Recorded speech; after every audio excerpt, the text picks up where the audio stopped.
And every single time as I look back at it and go like, what created more of that joy? Money only amplifies who you already are, right? It doesn't make you a better person. It just gives you some more options. You teach people how to do this themselves so they can do it themselves. Like I said, you can turn a lot of those so-called negatives into positives. Welcome everybody to today's show. We have, as usual, a fantastic guest with us. If you are in the real estate investing world, you probably know who Trevor Mauch is, founder of Carrot. Trevor has been in the industry a long, long time. I've been in the industry about 20 years now. I think he's getting pretty close to around there. I think we met 15 years ago. And I don't know if, I think Trevor probably remembers this because I think I mentioned it a couple of years ago, but someone gave me his phone number because I was looking to get into real estate education. Didn't have a product, didn't have anything. I'd been in the industry for probably, 6 years. And I wanted to learn how to educate people. Yep. And so Trevor had JV Update, if you remember that. Oh, yeah. I think I just literally, like in the last year, changed your name in my phone. It used to say Trevor JV Update. There we go. And so one of the things, I'm going to give you props on this. I've never said this to you, but there's people in the industry or people just in general, when you talk to them, you can just tell they're like genuine. They want to talk to you. They're not fluffy. They're not ego driven. It's really good conversation. And you were one of those. I remember when I called, I knew that you were like talked to a lot of big hitters. You didn't know me from Adam. I had no product whatsoever, but you were willing to have a conversation with me when I pretty much didn't know much. And I, was kind of newer in the education space. So we've gotten to know each other a lot better in the last few years. Still the same guy, dude. You're super cool. Just likewise, good conversation. Dude. So I just wanted to give you props for that to start out with. Man, I appreciate it. First of all, I think that's one of the things going way back when you have to kind of create principles to live by. And dude, one of the things for me, Tony, is like, I really love creating and connecting. And as long as I'm creating and connecting in the world, then I'm happy. Like, I feel like I have momentum and you feel more joy when you're creating and connecting. So that conversation and probably hundreds or thousands of others, like I just love connecting with people because you never know where it's going to go, including calls like this, right? There could be someone listening to this who has a chance to connect to you or to connect to me. And you never know where those are going to go. One last part of this, another connection thing is Matt Andrews, who we were talking about right before we hit record. Well, I had a chance to sell him JV Update. And so Matt took JV Update and turned it into Family Reunion, which we're going to be at next week to connect with a lot more people, which is really cool. I had no idea that you sold him JV Update. Yeah. So that was probably what, 5 years ago, 6 years ago? Yeah, right around there. He had started kind of have these little family reunion small masterminds. Mm-hmm. We connected. I wasn't doing anything with JV Update at that time because Carrot was starting to take off and that was my full focus. And we talked and I knew it was going to be in good hands with him because he had the same ethos, the same principles, connect with people, add value, and create great things together. Yeah, totally cool. It's interesting. I was listening to a podcast this morning by Ed Milet, and he had a guy on there that talked about the happiest people in the world. I don't know if you know this. There's like an 80-year study, the longest study about anything, period, but it was a study on happiness. Over 80 years, the number one thing they connected to people's happiness. Do you know what it was?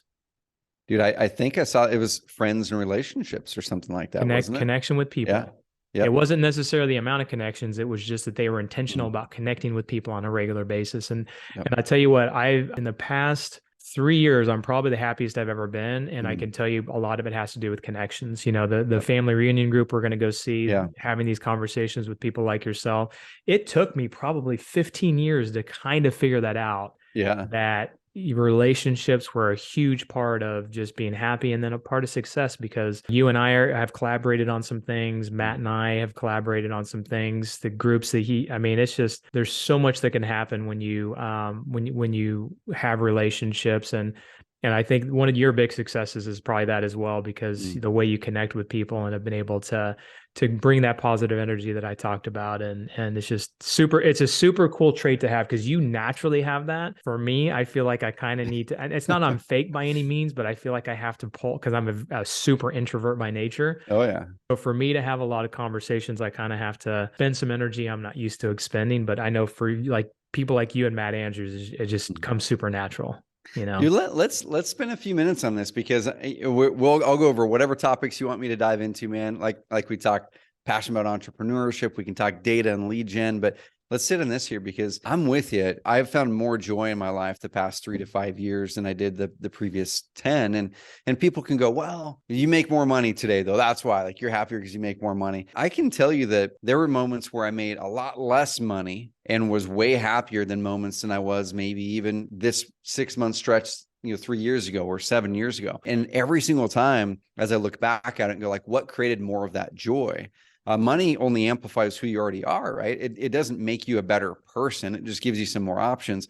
But for me, every single time it was like, I tried to find more of that joy or find more of that fulfillment, thinking I was going to hit the next revenue goal. And then the clouds are going to part, the angels are going to sing, my life is going to be better. And then, when you hit that first revenue goal, whether it's, oh my gosh, I had my first $10,000 a month, or I made my first dollar, right? Or my first deal, or dude, I had my first $100,000 a month. You think the clouds are going to part, the angels are going to sing. It doesn't. You just set a new goal. Have my first $1 million month, first $1 million plus month. It's like, it doesn't change. And so for me, once I realized that the path of fulfillment was not the new revenue goal, that was just kind of the game. And that was the ability to then grow a business to create impact. The joy came from the people I met along the way. And it was slowing down and saying, how do I structure in my life? And if you want to go down this path, dude, it could be kind of fun. How do I structure in my life today intentional connection with people in a way that adds so much joy that it requires very little effort? You may not know this, Tony. I'm an introvert, dude, big time. I'm an introvert. I don't think Matt Andrews is. I think he's like as extrovert as it can come. But if I'm in a group of people and I'm not like Trevor the carrot guy, I'd much rather be back there in the corner talking to one person than on a group. And for me, what I've learned is I have a purpose that I really believe in so much to help entrepreneurs build businesses of freedom and impact. Because I want you guys to create impact in your communities. That's where we change the world. But I'm like, dude, I have to step out of this shell to go out there and passionately talk about my purpose. Because if I want to make that impact, I have to become this person. And so when I'm having conversations like this, I'm extremely outgoing. But you put me in a group of people that is not like my expertise or it's outside of this world, I'm probably going to be back there talking to one person, much more comfortable being in a very small group at that point. Yeah, I'm the same way. I'm 100% the same way. And it's interesting because I did say you were more extroverted. I think that's how I worded it. And a lot of people say that about me. When I say I'm introverted, like, what? Like you speak, you do podcasts, you do videos. And I'm like, that's because I enjoy what I do. And I'm, because if someone just comes up to me and just starts talking randomly about some kind of subject I have no idea about, I'm just going to shut down. If they talk real estate, they talk business and conversations like we're going to have today, then it's a lot easier for me to open up and talk. So yeah, it sounds like we have some similar philosophies, and it's interesting because we talked about, talking about data and all that good stuff. And we're getting into this, which is great. I love talking about this. So I think a good segue is talking about kind of building businesses that you really want to be a part of, really want to own. Yep. So when I started my business over 20 years ago, I thought, man, I want a business that makes a lot of money, right? That's the goal. I think when most people start their businesses, I want freedom, I want money, I want to be able to buy things. And for me, it's shifted over the last probably 5 to 7 years into how can I build something that runs without me, that my team loves to come to work, they love to be a part of. We have a great culture of teamwork. We've got a lot of great things that we put in our business that I feel like has helped us to sustain where we are now and help grow and really have enjoyed more of what we do. So you mentioned that you like talking about, I think you mentioned it, you kind of said it the same way, or maybe I stole what you said, business that you really want to own. You have a lot of employees. Like I have a very lean team. I think I've got 15 or so on staff, but I know you run a big software company. You've got a lot of employees. So it's a lot harder for you, I imagine, to keep that culture and all of that good stuff. So kind of dive into that a little bit, how you still maintain your presence with all of the people that you have, and you're still just balanced and you still love going to work. Kind of talk us through that a little bit. Dude, yeah, this topic is so good. And at the event next week, I'm going to be diving deep on this, man. So I'm pumped about it. But I think the first thing, Tony, is I never want to have a bigger team. Like I never wanted to have a bigger team. When I started Carrot, and to give everyone full context, you know where I'm coming from here. I've been an entrepreneur since I was in college. I've never had a job before outside of one that I created. I've had 7 businesses, 3 of them completely failed miserably, maybe even 4, depending on where you draw the line of failure. And so most of my businesses have failed, or at least half of them have. And over the years, for me, have discovered like, what is it that I enjoy in business? And I started to really look at things, Tony, to go, well, I'm going to stop looking at my time as how much ROI can I get in my time from this makes me money, into how can I get ROI into this gives me energy. And when I started to shift that in probably 2011, 12, around the 13, I went from being pretty darn burnout and not wanting to build a team, because me thinking building a team equals more pain. If I'm already in pain right now in this phase of my business, then I add more people to the mix, that equals more pain. So I want to do the opposite of this. And I'm going to scale back into what's comfortable, which is what most of us do. And so at that time, I said, well, does business have to be that way? And I started to look at where I was spending my time, and I created something I call the energy audit. And it's really simple. Everybody on this call can listen. You can do this and you can follow along, but you can grab a piece of paper, or we've got our worksheet you can get. Don't even have to opt into it. Carrot.com/energy. Just go get it. There's no opt-in required. Just get the darn worksheet. Carrot.com/energy. And you put a line down the middle of the paper, and you write down energy drain and energy give in that piece of paper. Okay. And then on one side of it, on the energy drain side, you write down anything in your average week that drains your energy. I'm talking life stuff, business stuff, whatever. It could be a relationship or this specific person. It could be an activity. I'll give you guys some examples. For me, when I first did my first energy audit in 2012, when I had created that processing, there's got to be a different way. There's got to be a way that entrepreneurship can give you energy, can light me up, and potentially make me more money. And I had a hypothesis, because at that time I was burnt out in my previous company. I said, what if I just went all in on energy? I wonder if I'd also make more money. But I said energy first, money second. And so what usually happens, though, people, they chase money, and then their energy is what gets depleted. And then they go home with the crumbs left for their spouse and their children. They go home and they immediately go to the couch because they're so wore out that they literally can't stand to do anything else other than flip that TV on and just veg out. And so you write down all the things that drain your energy. For me, I love strategy, gives me energy. I hate tactics. Like I don't want to do any of the execution. I want to blow on the whiteboard, like get my stuff on there. I want to leave the room and have someone to do that work. I love this kind of stuff. I love coaching. I love talking to smart entrepreneurs. I love stories.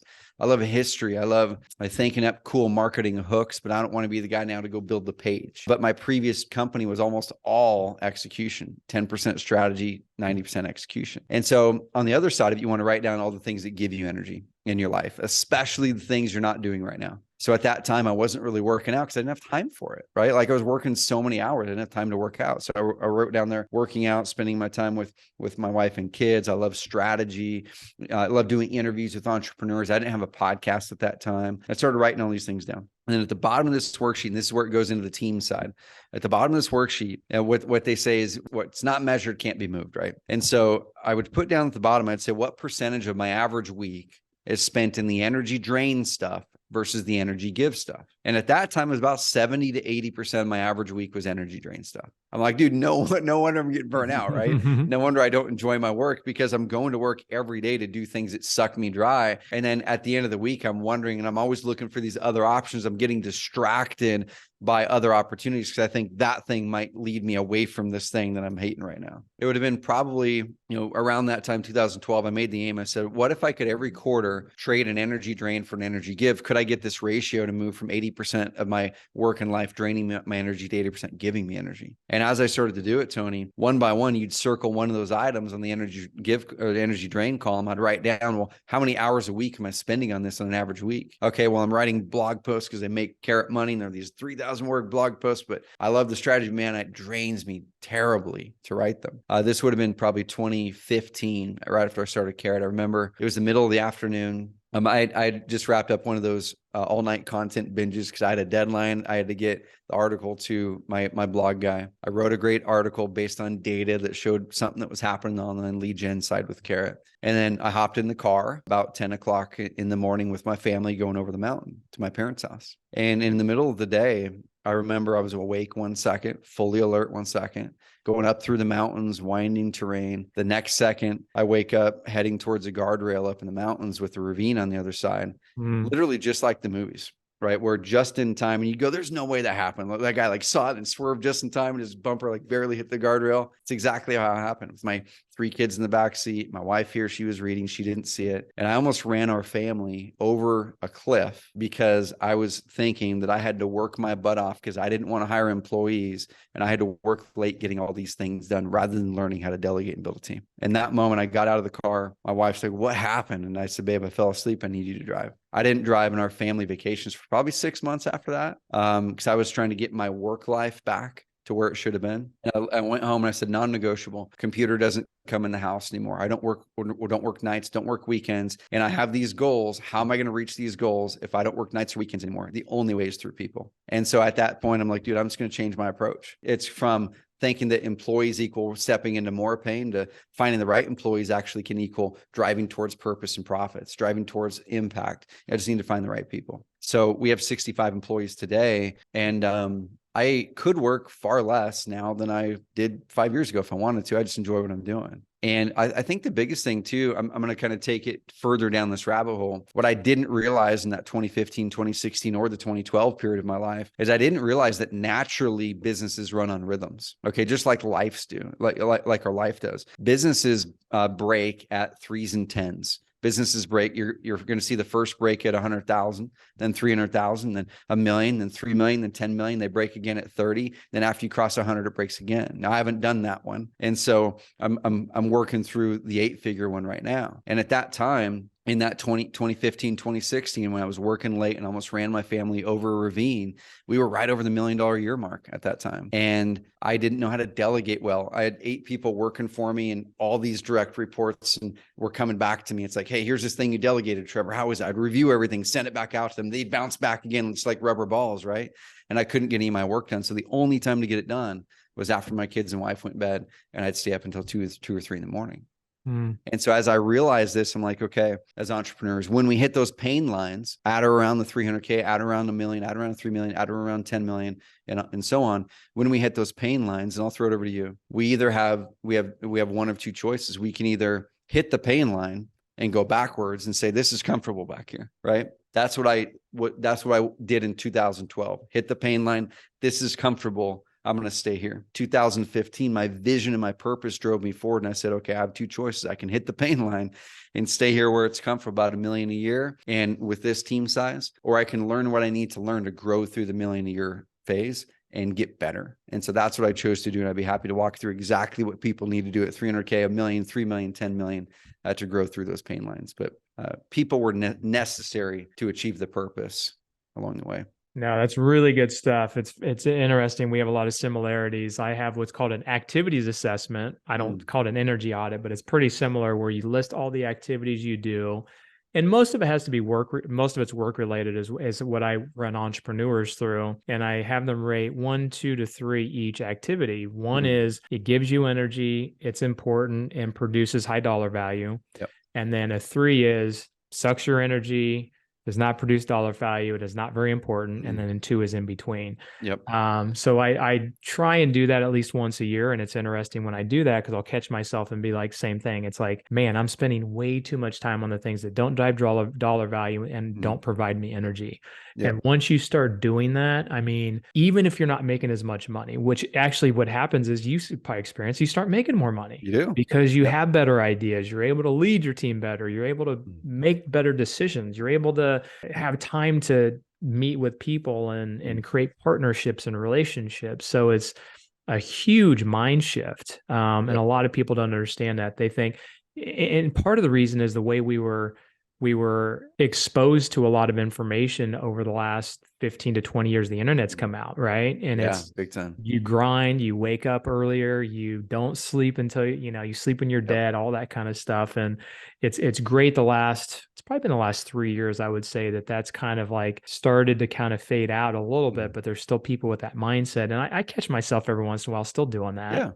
We have our bad habits, but like even after this, I've got a 4 o'clock call, and I think I'm going to delegate it to one of my team members, and I'm going to go play pickleball. There we go. Dude, and that's the thing, right? It's like we need to be doing things that give us energy. Number one, it's life-giving. We don't know how long we're going to be here. We don't know how long the relationships we have in our lives are going to be there. And I think all too often we kind of make this assumption that we're going to live forever, or that person, that loved one in our lives, is going to live forever, and that sacrificing family or loved one time or health for making an extra dollar is important. It's not, right? It's not at all.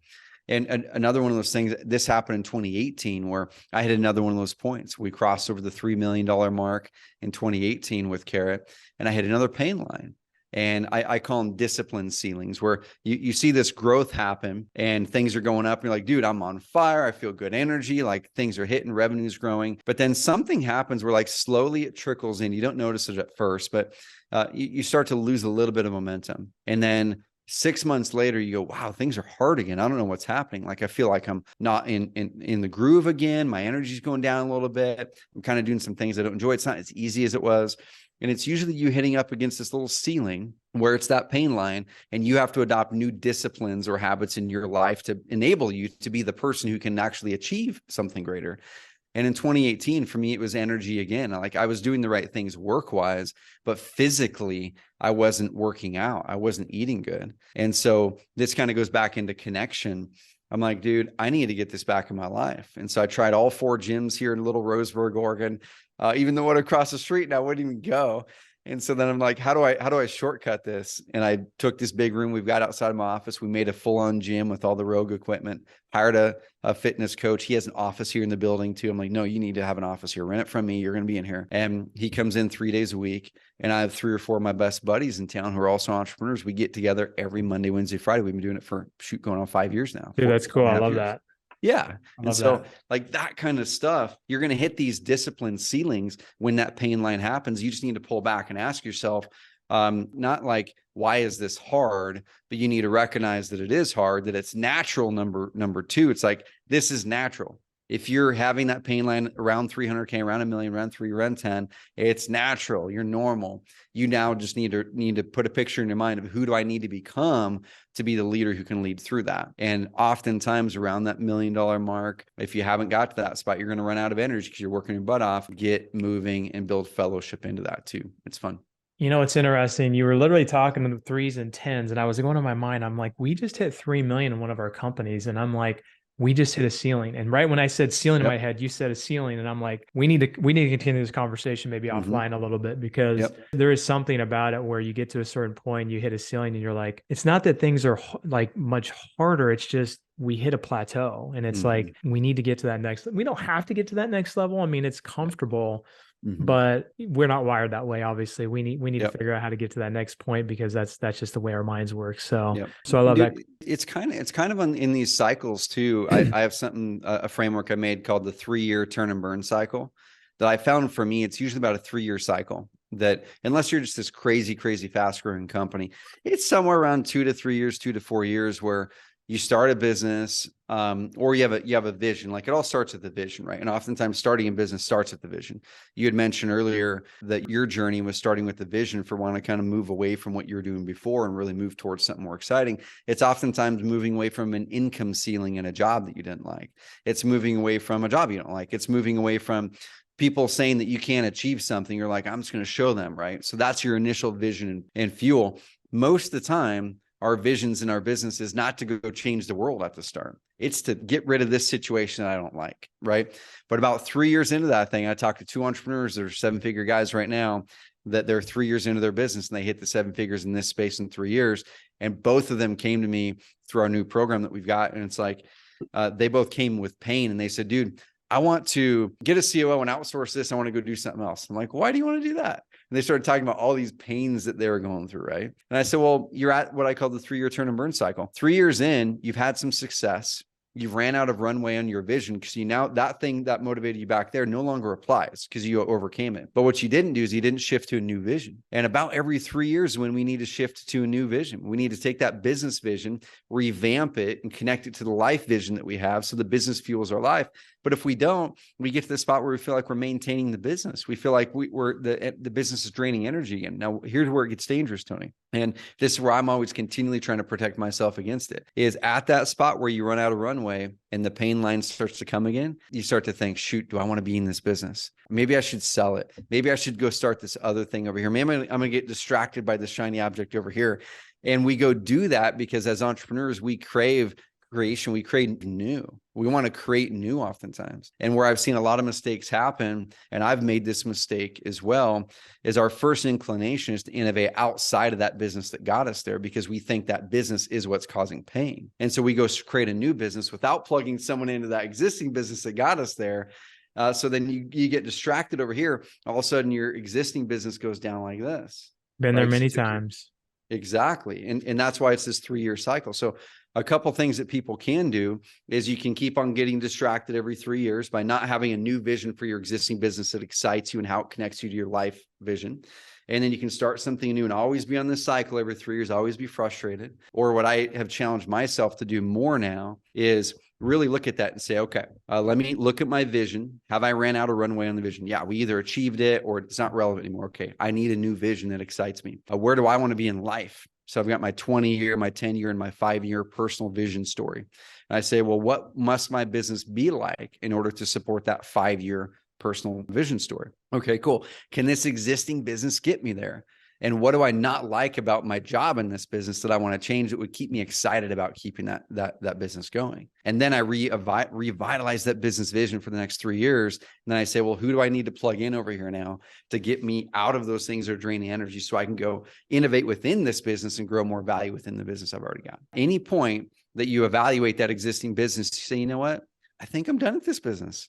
Like I've looked at it. I think I can adjust it. I can hire another person, but you know what? This is an amazing business for this phase of my life. I'm ready to move on happily, sell it, do whatever you need to do, put someone in place and move on to the next thing when you're ready. But most people are inclined to get distracted first because they're running away from the pain of their current business without just creating a new vision that excites them, tying it to their personal and plugging someone in over there. 3-year turn and burn cycle, man. It's so common. Like 80% of entrepreneurs I talk to go through it. Yeah, I think the biggest thing with that also is that people are so immersed in their businesses. They're grinding, they're working, getting up really early and working really late and working weekends, which I am on the same philosophy as you. I am home 5 o'clock every single day. That is my promise to the family. A few minutes late every once in a while, but it's 5 o'clock for the most part, sometimes even earlier. And then on the weekends don't work. But I think a lot of people just don't have time to step back and create that vision because they're so busy putting out fires. And what's interesting is fires typically aren't even fires. You know what I mean?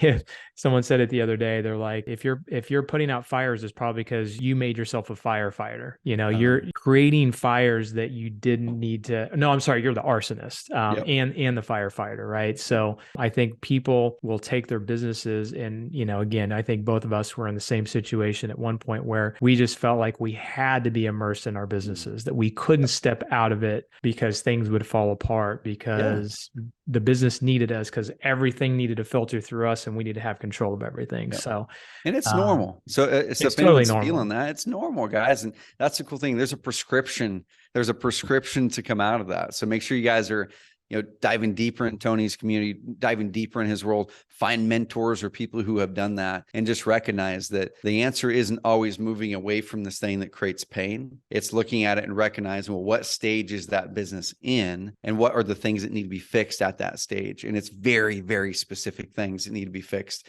at the 300K, $1 million, 3 million, 10 million. Don't have time for on this call probably, but I'd be happy to come back and dive into all those in detail if it made sense. No, that's some good stuff. So let's transition a little bit and finish our last segment on data. I know you're big into data. You guys run a lot of websites for a lot of real estate investors and other industries as well. You mentioned before we started the call, the show, something about data, and I didn't dive into it. I just figured it maybe had to do with some website insight data. So I'm always interested when we have our calls, we talk a little bit about data. So tell me what data you've accumulated recently that you think would be good for our listeners to have. Dude, for sure. And I don't know if a visual would be helpful. I'm sure most people listen to this on audio. So I'll try to give the best verbal visual as I can, but I can bring up a visual that's the data too, if that would be helpful. But I'll kind of tell the story. So what we're seeing right now, we're recording this in, early 2023, heading into Q2 or so. But even if you're listening to this in a year or 2 years from now,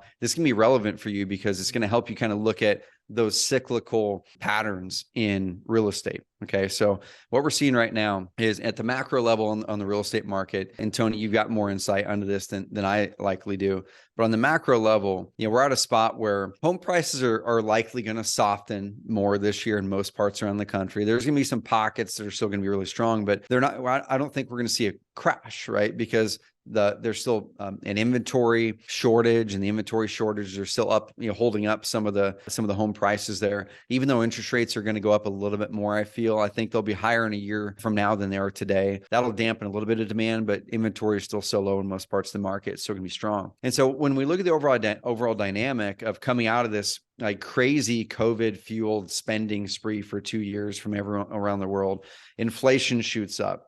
When inflation shoots up, simplifying this, but the Fed's response is they have to tame inflation. So they raise interest rates, which decreases spending a little bit. It decreases the flow of money, which we're in this spot right now where you have people who are interested to sell their home because they saw the price that their neighbor sold at 6 months ago, or they may be having a financial trouble because they got laid off or whatever's happening in the macro economy. There's a lot of weird things happening right now. But what we're seeing is there's a big trend of people searching to sell their homes right now. It increased after the start of the year, but then you end up seeing an increase in conversion rates too. And I can show you the data. There's an increase in conversion rates, especially on Google pay-per-click, massive increase in conversion rates this past 8 months. But what we have is we have a decrease on lead to deal close ratio. And that's not just online marketing. We've corroborated it with a lot of offline sources as well, where your lead to deal ratios have decreased in general the past 1 to 2 quarters. Now, people might be asking, why is that? And what do I do about it? So I'm going to tell you guys what I'm directing people to do about it.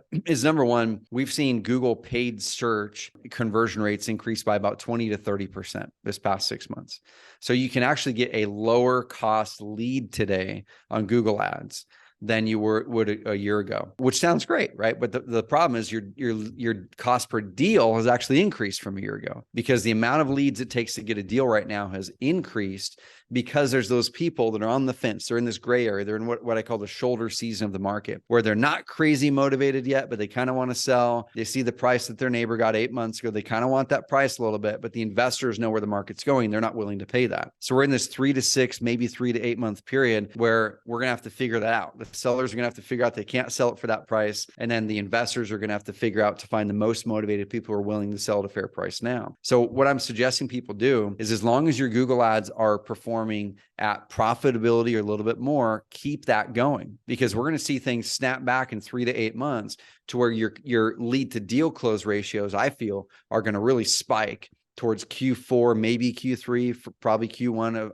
of the next year. We're going to see a spike of lead to deal conversions, because as we see more of the economic situation unfold, Amazon announced another 9,000 layoffs today. We're seeing a bunch of other things. I think we've barely seen what the economy is going to unfold for us in front of us. We're going to find a lot more motivation being a lot more acute in 3, 6, 8 months. So if you're tempted, y'all, to stop your marketing or to pull back your spend, or I know Tony's massive on TV. I don't know what you guys are seeing on TV, but if you guys are seeing your lead to deal ratio, decrease a bit on TV or any other channel, as long as it's profitable or near break even, I would say keep that stuff going, because when people are ready to snap back in and actually ready to sell in droves in 3 to 6 months, they're going to be going to the people who have seen you on TV commercials, and they recognize that guy, like, that's the guy I'm going to sell to when I'm ready.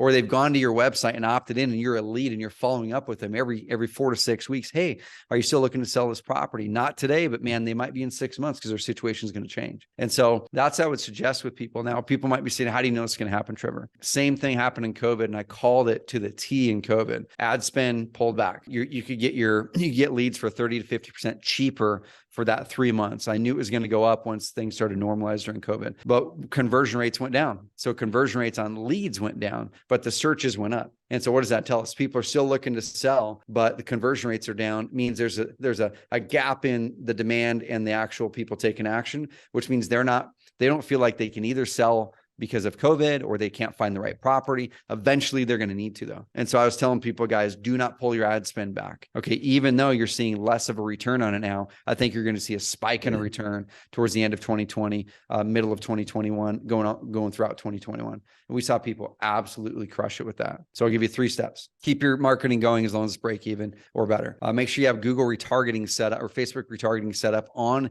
your websites. That's what we help our clients do at Carrot as well. So if people go there and don't opt in, you're following them around on Facebook with good credibility, good videos, good ads that loop them back in.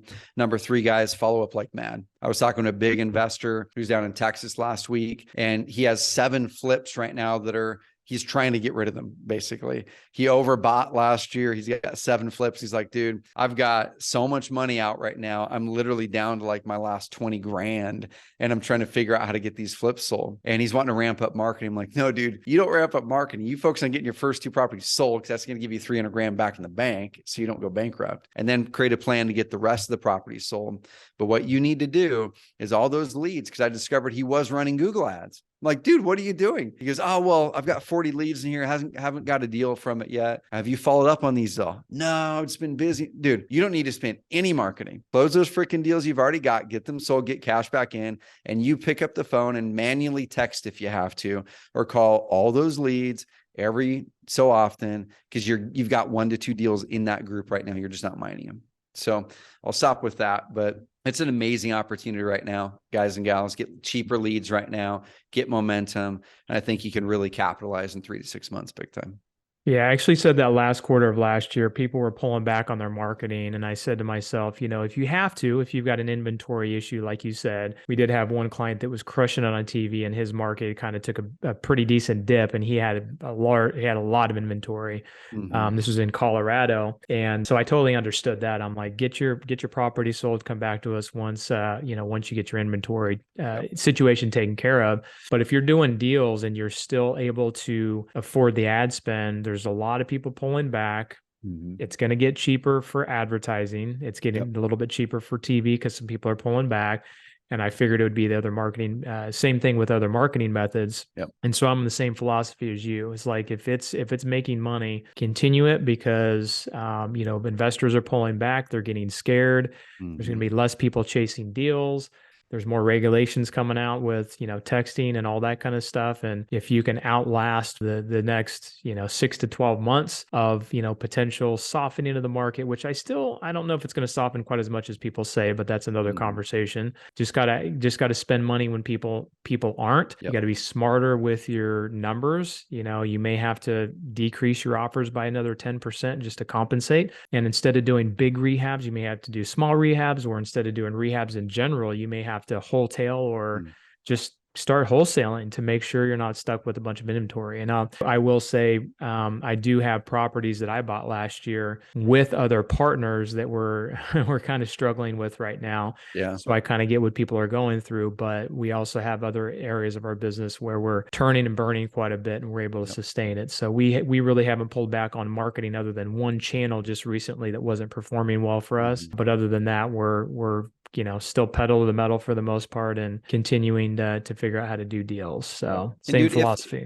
And if people, here's kind of my last thought on the marketing side, guys.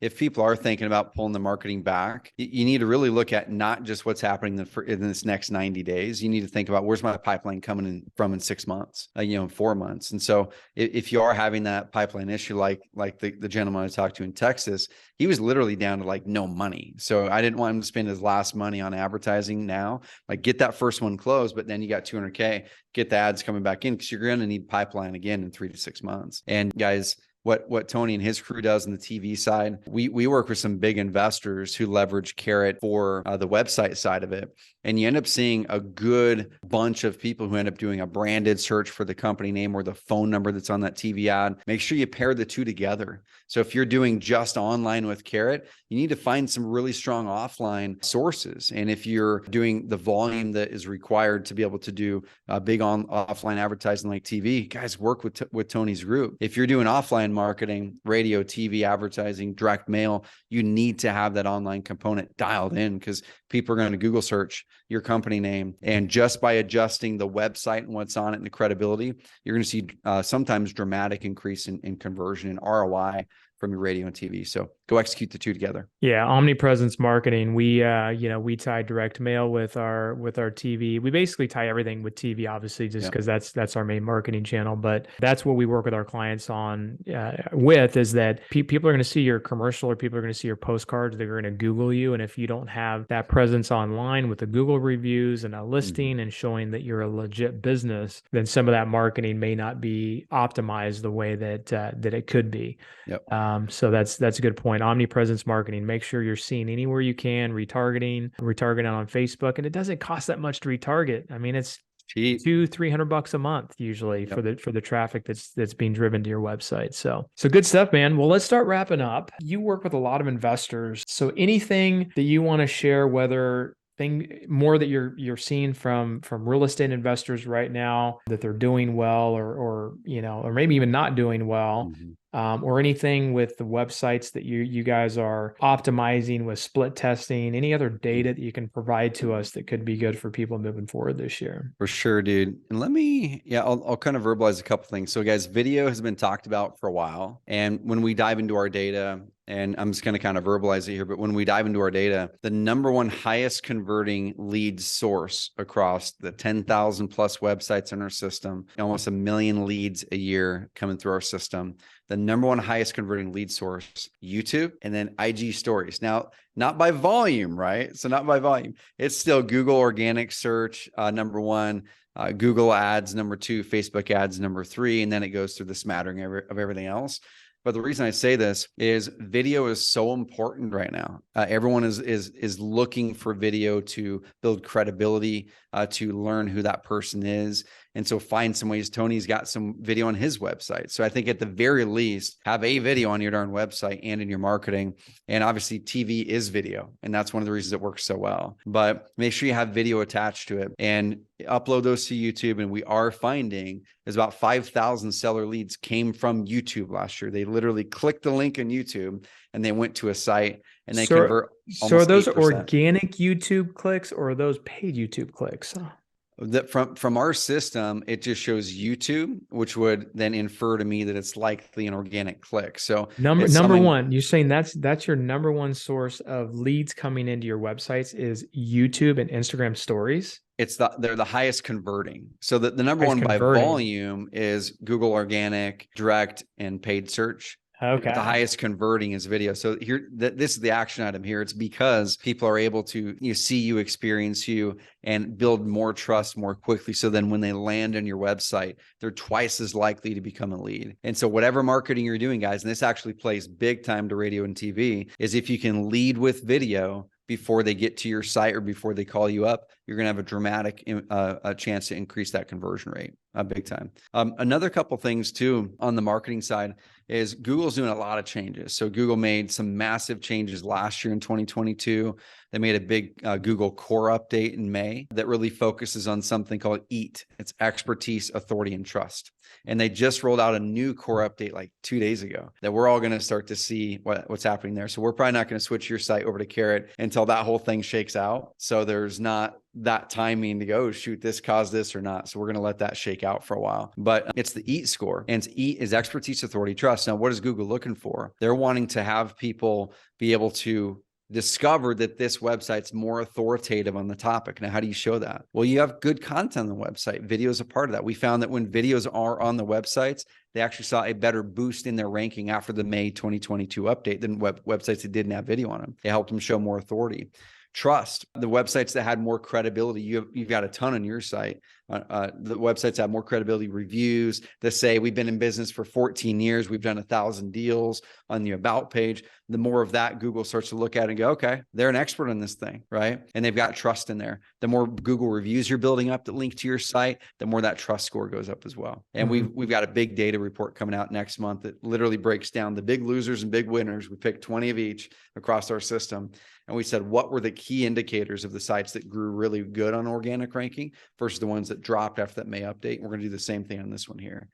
So guys, double down on building out the content in your sites, expertise, authority, and trust with credibility, testimonials, and video. And I think you guys can't go wrong there at all. Cool. Love it, man. Yeah. Video is powerful. You know, TV is powerful because of the visual aspect. And we see the same thing with TV leads. When leads come through from TV, the conversion rate is much higher because people feel like they've seen you. They kind of feel like they know you and they feel like they trust you. So I can see the same thing with YouTube, because if they came through from YouTube, chances are they've seen at least a minute to 10, potentially 10 minutes worth of video. Yep. They click on the link, they already have gotten to see who you are, what you do, and you've been able to build trust and credibility with them. So I totally understand that. So cool. Awesome, man. Any last words before we wrap up? Dude, I think the biggest thing, I mean, number one, I appreciate you inviting me on here, and I'll see you next week in person. That'll be a blast. And I think the biggest thing, guys, is, you know, I could teach lead gen for hours. I could do 5-day workshops on it if you guys wanted me to. And we have tons of free content. So go check it out on our website, it's carrot.com. But I think the biggest thing, man, is if anyone's watching this video and you're in one of those you're at or near one of those pain lines. You know, you just cross 100 grand and you're like, how do I grow this thing? And I feel like I'm swimming, and you're working overtime, or you're 300 grand. You start to get your first little employee in there or assistant in some way. And you're like, dude, I'm working like extra overtime. And how do I get ahead more? Just recognize it's normal. And what you need to do, though, is you need to plug into groups of people who have been there before and who have done that. Plug into more podcasts from Tony, plug into our podcast. We teach you guys exactly how to get through these phases. So I want you guys to realize that that's where the growth comes, not figurative growth like, oh, I'm getting to grow my business. I'm talking like literally you get to grow as a human being when things get hard. So start to relish those hard moments, start to make it and reinterpret those hard moments that those are good for you, right? Just like James 1 says, we did a big study that it's like, it dives in and says, count all trials as blessing, right? Because those trials make you perfect and complete, lacking and nothing. And they make you stronger. They help you build faith. And guys, even if you're not a believer or if you're not religious at all, take that into a different context and go, when things get hard, that's when you step into it. And so I want to see you guys step into it, grow through it. You're going to get stronger, have faith that you can grow through that. And I'm just excited to see where you guys go. Awesome, man. It's not not always the end result, but who you become in the process, right? Exactly. And those painful moments are the times you learn and you become a much stronger person. So heck yeah. Love it, man. Good stuff. Yeah. Look forward to seeing you next week, man. And like I said, you're one of those guys that's just super cool to hang out with and talk to, and just super genuine. So I appreciate everything you've done. What is the best way for people to get a hold of you? You have your own Carrot podcast. Where else would you like people to go to kind of learn about what you guys do? Yeah, carrotcast.com, or go to Apple or Spotify, check it out. You guys can just go to carrot.com/blog. We have a lot of free information there, a lot of free articles and content. And I think the other spot I've got, just hit me up on IG, guys, trevor.mauch, trevor.mauch. I post about what we're doing and the life stuff as well. So hit me up. I answer all my DMs and would love to connect you through there. Sweet, man. I appreciate you, dude. Look forward to connecting again next week, and looking forward to getting our site back over to Carrot. We've been working on that for a while. So excited. Your team has been awesome. They've been great, and you guys have been doing some great things over there. So congrats on the success, and look forward to seeing what the future brings. Heck yeah, buddy. Thanks, man. Appreciate you guys. All right. See you, buddy.